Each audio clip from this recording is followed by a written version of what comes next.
afternoon. This is your Pan-African show called Afreeqa with your host Seifu.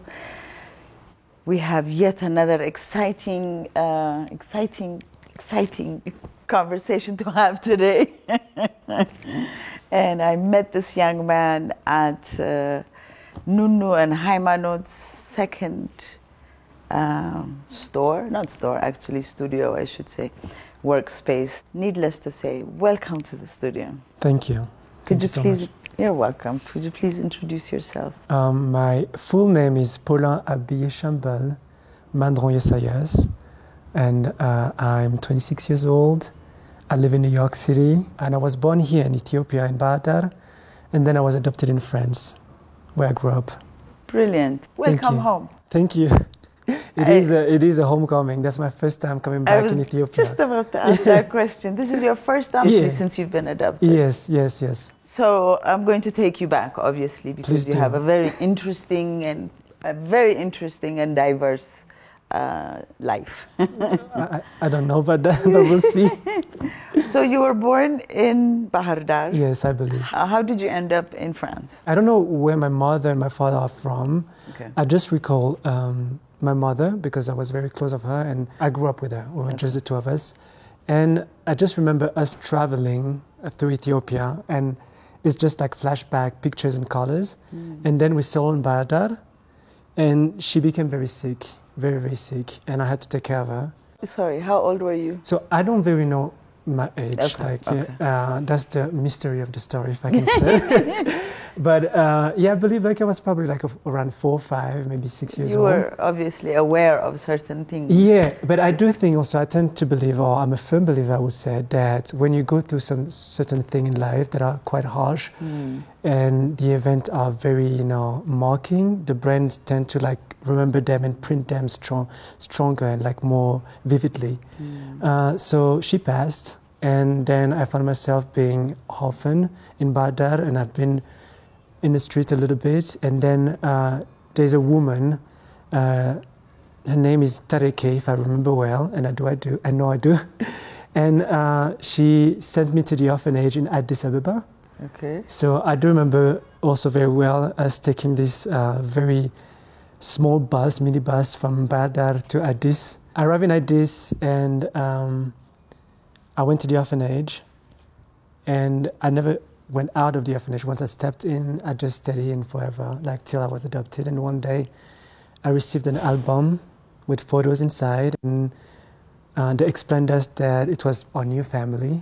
Okay. But that was very confused for us, most of us, because I knew my mother, so I had a family for me. So I think the understanding of having a new family wasn't very clear. And most of the time, people were telling us, or even, when I left Badar, people told me that I was going to study abroad, and then I will become very rich and powerful, and I will come back and save Ethiopia. That's 4 years old. And this, I think that's the kind of the candy that we give you for you to just do it and not to run away or not to fight this process. So we received the album photo, and we were all all the kids were comparing the houses we'll be in and the family that we had. And then one day, for the first time in my life, I had a doctor appointment, and it was it's sad to say, but it's almost they are repairing you and painting, giving you a French paint before sending you away.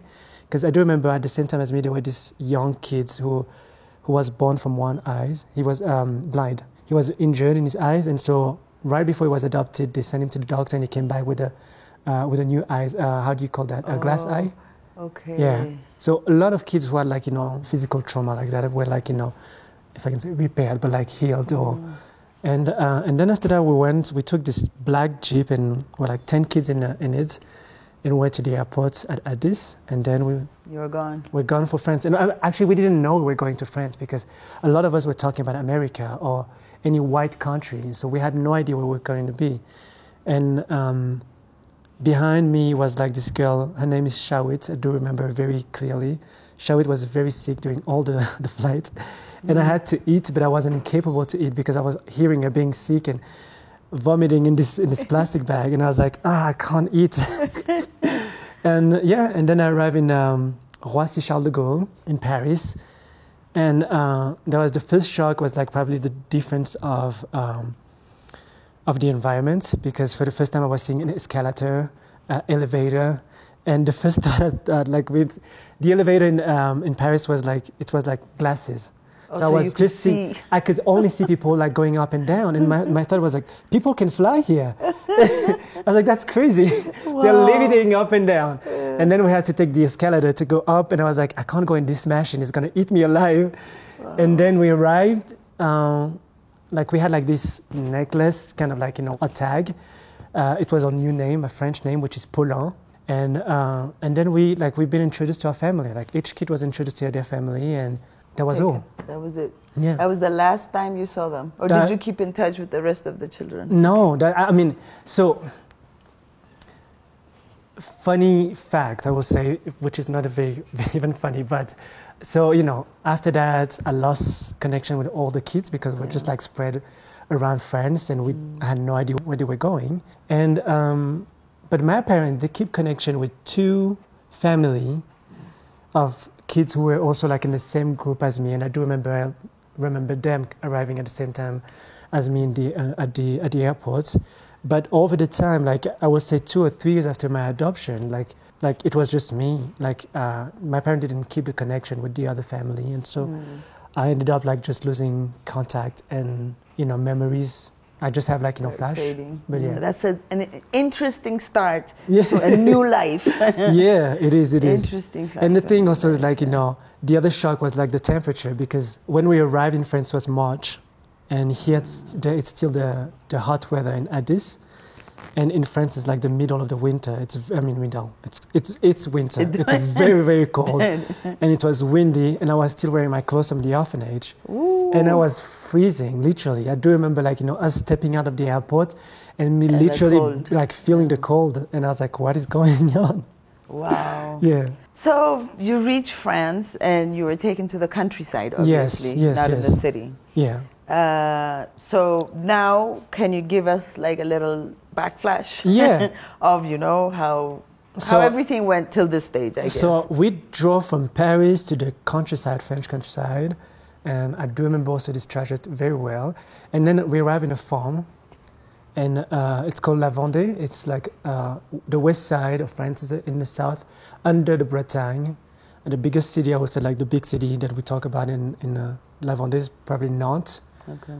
And so, I grew up there. My adopted father was a farmer, and my mother she's a school teacher for a primary school. Okay. And it happened that I have one brother who was already adopted, but he's from Korea. Okay. So I had one Korean adopted brother, and he's 2 years older than me.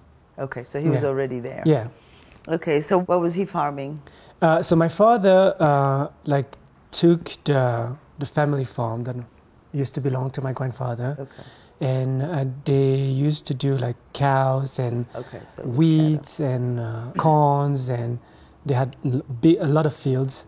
And then I think even when I arrived, they were already doing pigeons. Okay.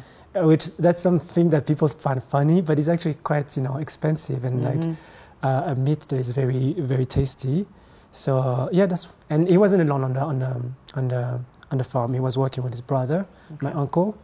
So that's where I grew up. The set was just beautiful. The farm is very, very gorgeous, and there were like a little forest and a lake, and so I grew up like surrounded by nature, and that was very beautiful. And I'm very, very attached to this countryside, to this place where I grew up. Yeah, that's beautiful. Yeah. So then you went to school.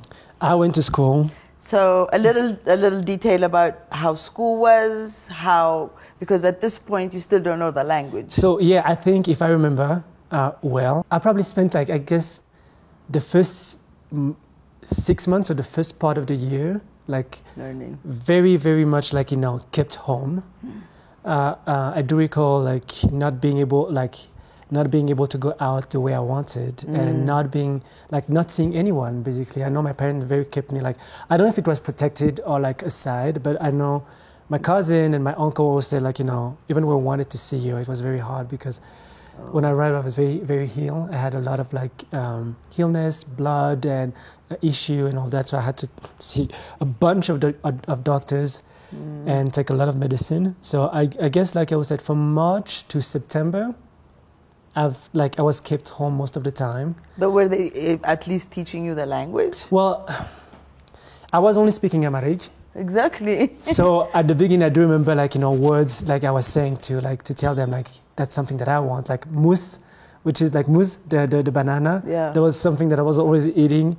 And then I think when you are naturally when you are in the middle and even more when you are younger, where it feels hostile because you're young and you don't you lose all kind of repair of kind of how do you say in English, you don't have anything that you recognize basically. Yeah, absolutely. So I learned French very, very, very, very quick. Yeah. I would say it took me probably those 6 months was enough for me to speak French and forget Amharic. Yeah, because you had to quickly turn off one faucet and open another one. Exactly, and I think you don't have any choices when you don't practice a language. Yeah. You just go on the side and then the other one is taking over. Yeah. But I always remembered how to count till 10 at least. Beautiful. Few words, my name in Amharic, the name of my mother, or the place where I grew up, I was always able to talk about. And I always felt it was something that was kind of taboo in the family. That's something that my parents didn't feel comfortable every time that I was bringing the topic. I remember my mother used to do that. It was always hanging by them telling me, can you just stop talking about it, or can you shut up, or can you... And so I think quickly I also understood that it's something that I had to keep from me. Keep inside. Yeah. Because you had nobody to talk to. Yeah. So now we come to your dancing life. So, the reason why I actually wanted you to tell me a little bit of your background is because somehow I feel that was your outlet. That was the way for you to escape. Oh, definitely. A lot of different things. So I'm still going to take you back because you went through high school. Yes. At what point did you get into dancing or singing? Because you do both. Yeah. So I'd like to know how you gradually from school went into the creative. Yeah. Well, I think we can go back to that again. I think dance is a part of Ethiopian culture. Right. I've seen kids here dancing all the time. Even when you go out, you hear the music constantly. And I grew up in a small village where dancing was normal. And people were always dancing.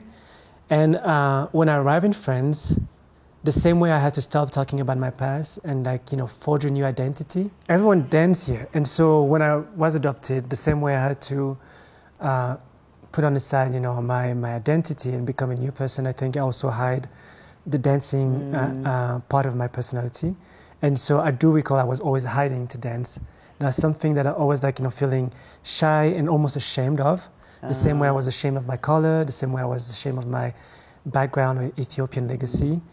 And so I would dance and stop it. And then one day I asked to dance when I was very, very young. I was probably 8 years old or something like that. And then when I stopped in the dance studio, I realized I was the only boy. I was I can't do that. So I stopped dancing. Stopped completely. And then I did something that was very because I had a lot of violence in me. So I did judo, a lot of martial arts to learn discipline and to control that energy. And and then I stopped talking about dance. And then when I was in high school, I kind of felt the urge again, to dance. So, and I saw this documentary about Paris Opera School on the TV, and I was that's what I want to do. Why those kids can do it and I can't do it? Right. So I asked my parents, I was I want to go to Paris and I want to study at the Ballet Opera School. And they were well, you never danced. Truly, what do you think is going to happen? It's well, I read the website. They said that it's the last year, 13 years old is the last year they take student without any background of dancing, so I can do it. And they were well, we don't know about that. So they called people, we tried to figure out something. And the first thing that we heard was they don't take black students. That's the first thing that people told us. And that's crazy because today, finally, we start seeing black dancer in the ballet world. But 10 years ago, which is not so long ago, people were still telling me they don't take black people as a student in the school. We're not even talking in the professional level. So and so I kind of stopped talking about it, but then I started doing ballet in a conservatory in a small town next to our farm, And but saying like I would go and start because I was doing a lot of other activities, horse riding and acting and singing and touring with my chorus in Europe. And then when I was done with the high school, I was 17 years old. And usually, like in France, you're done around 18 or 19 years old. I was 1 year and a half ahead of in high school. So I was like, let's try it. So I auditioned for this school in Switzerland called the Béjar School, Rodra Béjar, which is one of the best schools in the world. I do believe really that this school changed my life and my outlook on the world. And I don't know, it's a miracle, but I got accepted. With like 100 of students, and they only took 25 students, and I was one of them. And so I started dancing there, and I stayed there for 3 years. And that was very intense, very, very intensive training. We danced 6 days on 7. Almost 10 hours a day. Wow. We start at 8 and we finish at 8. We have not only ballet and modern dance, but we also have circus, martial arts 3 times a week, voice lesson, percussion. We learn how to play drums. And yeah, it's very school that is like build you as a whole, like as an artist, not just as a dancer. Exactly. And then during my 3rd year, the Alvin Ailey American Dance Theater came in the city, Lausanne in Switzerland. And I sent him an email saying, can I take the company class with you? And they accepted it. And after the company class, I talked with the director, Mr. Battle, and I told him that I wanted to join the company. And he told me, first, you're a little bit young. I was 19 years old, 18 years old. And, we don't take and we don't give contract during touring, so you should maybe come in New York. But send an email to the second company and try to figure out something and tell them that you talk with me, which I did. And after emails and talk, I was invited to go in New York City and to meet the director of the school. And after that, I did an audition and they gave me a full scholarship to come in New York City. So I was flying to New York after a few months without even understanding what was happening to me. And I started dancing in New York, and that's what I'm doing now. And this is the young man that was told that just because of that skin color that you weren't able to do. Yeah, that's quite crazy. I congratulate you. Yeah, because I think this shows never to really give up what it is that you're passionate about. Yeah. Never, irregardless, color, age, you name it. Yeah, and I think you mentioned something that was very point on when you said that was my way to escape. I think for me art was just my therapy, but all creative aspects, not only dance but singing, acting. I love drawing, even if I'm not a good one. I love music. I played 7 years of guitar at the conservatory, and I love playing guitar and painting. And all those things is just a way for me to to expel the trauma or the energy that is overflowing my flesh, or the thing that I can't express with words. And I think when you are passionate about something, it's just that it has to become something that you can't live without. Absolutely. And when it's that level, well, there's no reason and there's no way for you to be stopped. I congratulate you once again. Yeah, you're an inspiration to all the young people that are out here, because we have quite a large population of the young generation. Yeah. So it's really key to know that you should never give up. No, never. No matter what. Yeah. And I think also when you are meant to be something, no matter what you try, no matter if you try to hide it, to control it, or to put it will always come back to you. It's like pulling an elastic and it's just coming back to your face. So go with it, because the universe will always bring you back on the road. Absolutely. Thank you.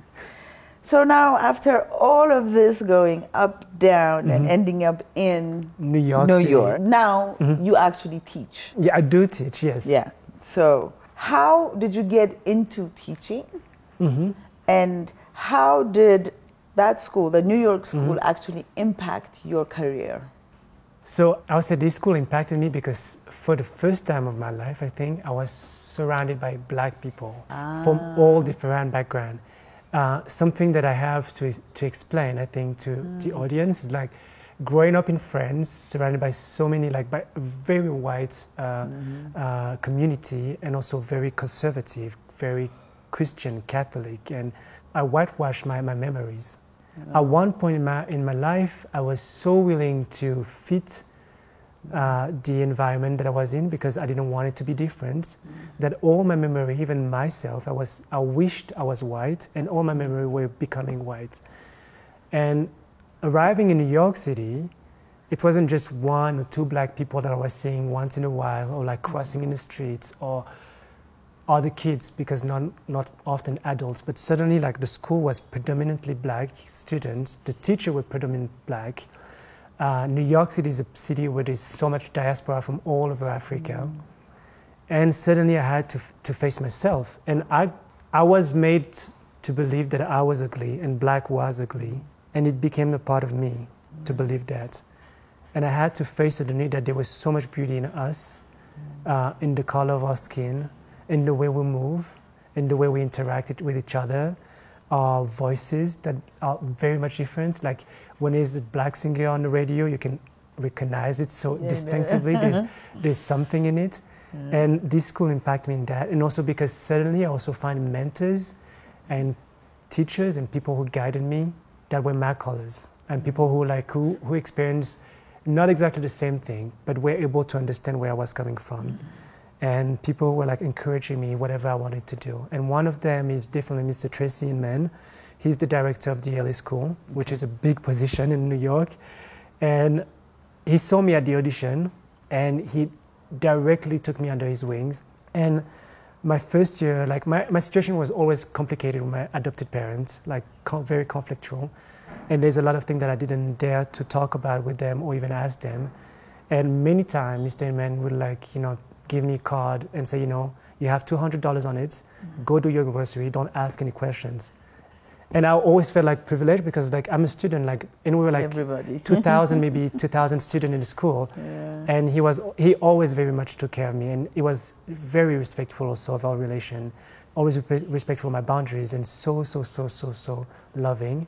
And tilted even here, so funny because I left the school 3 years ago, but he knows I'm in Ethiopia at this, so he called me, he sent me a text, say, I hope you're having fun, I hope you're enjoying, please be safe, give me some news and pictures. So I sent him some pictures and news, and I was like, I'm so overjoyed for you, can't wait to see you back in New York and hear about everything about your adventure.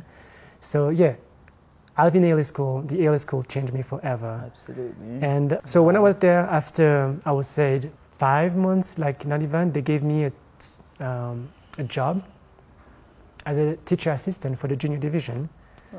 And so that's where a first time kind of start touching the teaching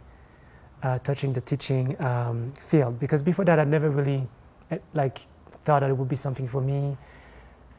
I had great teachers. I've been in two of the best schools in the world when it comes to dance. And I always believe, and I'm still believing, that teaching is something that you do once you have a lot of experiences. Mm-hmm. And it's because you live so much in the field that you like practicing that you are able to give back or to teach. You have to become a master in the field of what you do. Yeah. And too often I think people start teaching too soon, and they don't have enough experiencing, enough vision on the craft that they are practicing. But as a teacher assistant, I understand how much beauty there is also in teaching and how much you can learn. And that's how it started. And then little by little, I was, brought to teach outside of the Ailey School in other organizations. And that's what I do now. That's beautiful. You have a very nice story, even though in between you had these not so nice experiences. Yeah. But I think all those added up to who Abi is today. Yeah, I think they had a great influence in me. It took me a lot of time to be able to say, that is a trauma, or I've been hurt, and it was painful, and then realize, but that is not, it doesn't define me. Exactly. It doesn't define me. It takes a lot of time to recognize it, but there is so much beauty, I think, in life, and I'm a very, very, very lucky person. So I always met people who took care of me and helped me. And that's a blessing. What are some of your notable achievements or performances throughout your career? I think the first one, the one that impacted me so much, was when I did the 9th Symphony with the Béjar Ballet in Lausanne. And it was the first time I performed in front of 5,000 people that were actually coming here to see dance. Because I was an actor a big organization. It's a park, thematic park, like going through France and my countryside history. And it's called the Beautiful. It's very, very famous in France. And I dance every Friday and Saturday night of the summer in front of, and dance and act and sing in front of 14,000 people every night. Wow. It's one of the biggest stage of Europe. It's huge. It's outside, open air. So I knew this, like, this rush of doing art in front of, like, a huge audience. 14,000 people is huge. But for the first time with this Ninth Symphony of Beethoven, choreographed by Béjar, it was 5,000 people coming to see dance and only dance.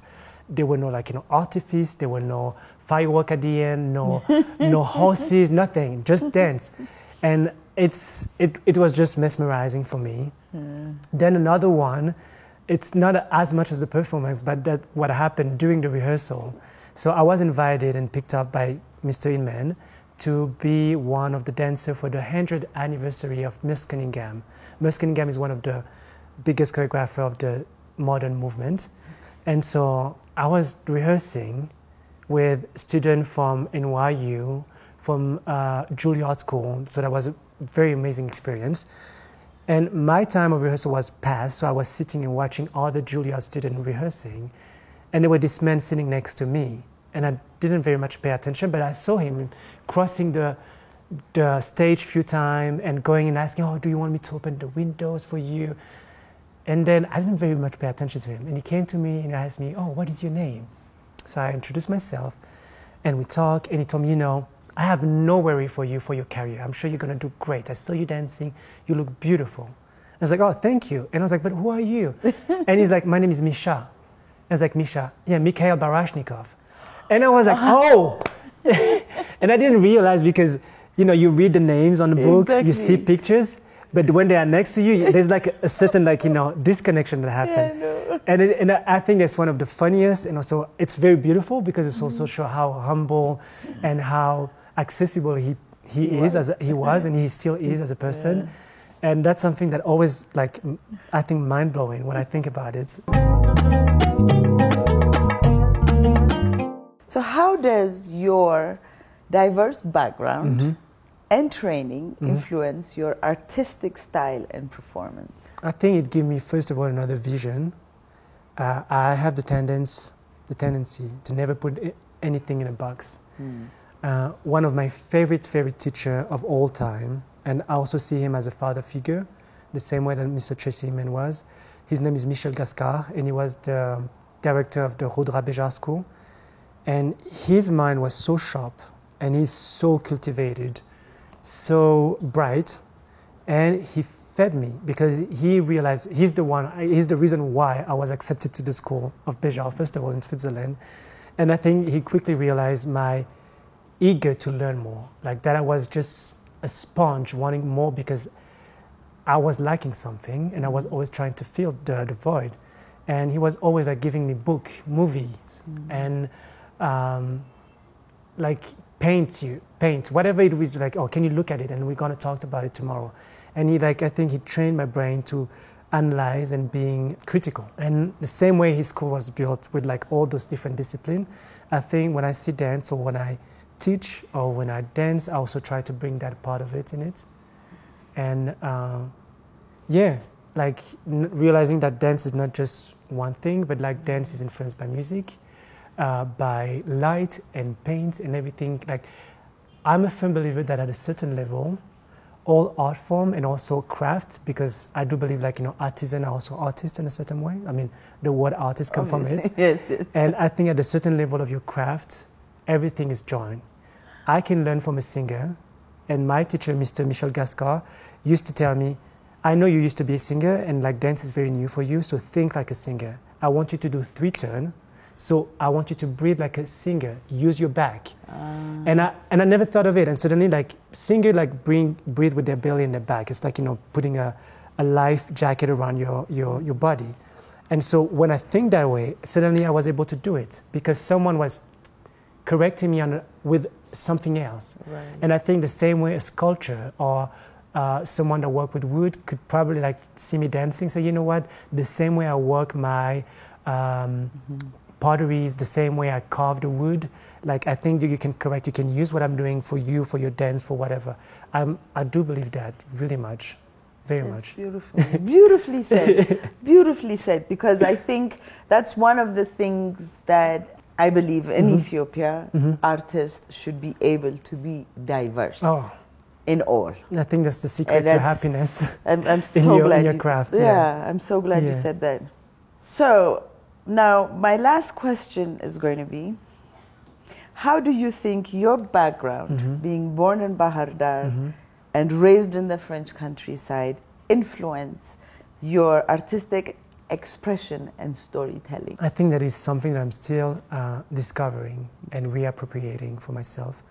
For so long I was so ashamed of it and unable to face myself in the mirror.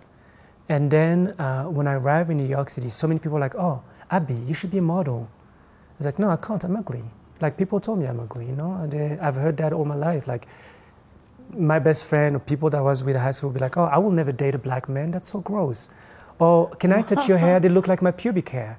Wow. In front of everyone. And I always had to go through that, like, it was normal. Right. And people were laughing around me, so I had to laugh too, because I don't want to be the problem, the guy that is always bringing the race card on the table.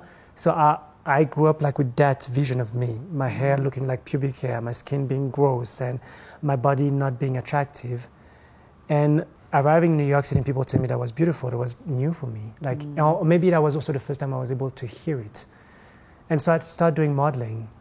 And that's when people were always pointing out features of my ethnicity and like of Ethiopian people, Abesha people, like, oh, your neck, like this long neck, oh, your nose, your profile.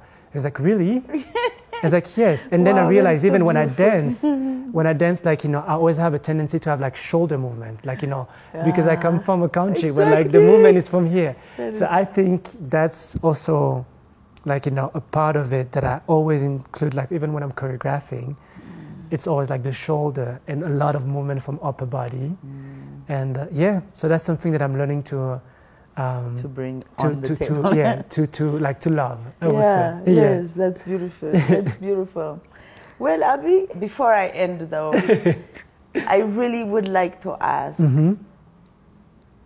what pushed you in making this year your trip to Ethiopia? Why was it so important? I mean, it is important. It could have been important. Exactly. But why at this time is what I think I want to ask. I've always, since the first day I landed in Paris, I was like, I want to go back to Ethiopia. And I tried a lot to do it. I ran away from the house, took my bicycle, looked at the map. I was like, okay, the south is here.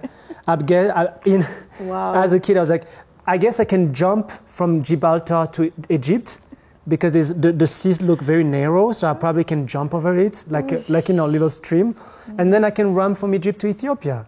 So I was here biking on the road, believing that I would made it in 2 days maybe in Ethiopia from all the way from France.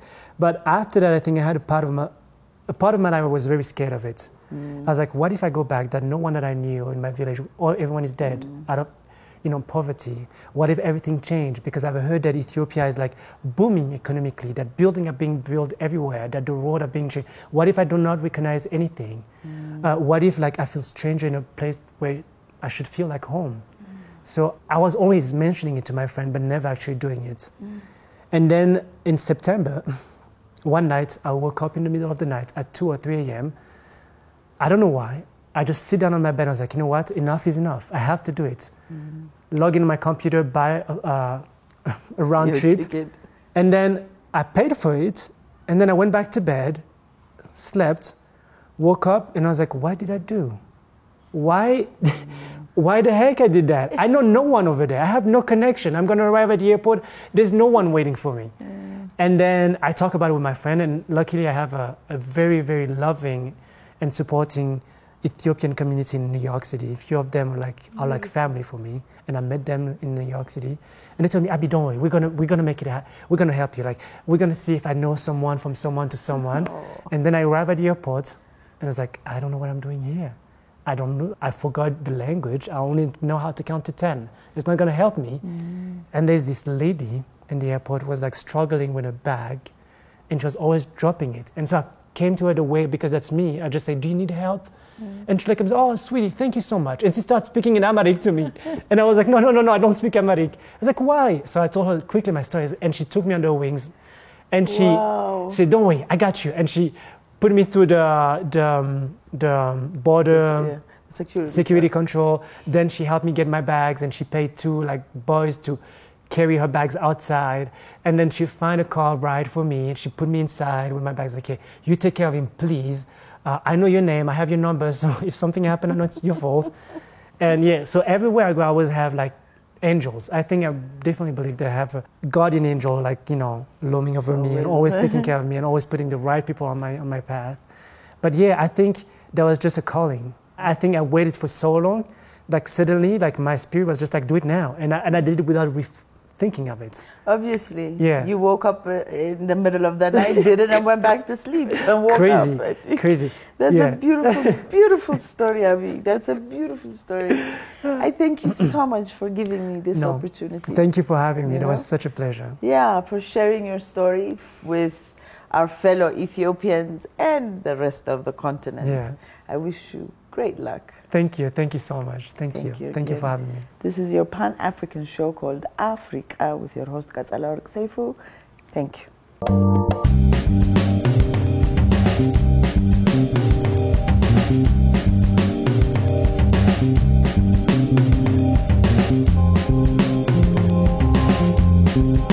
you.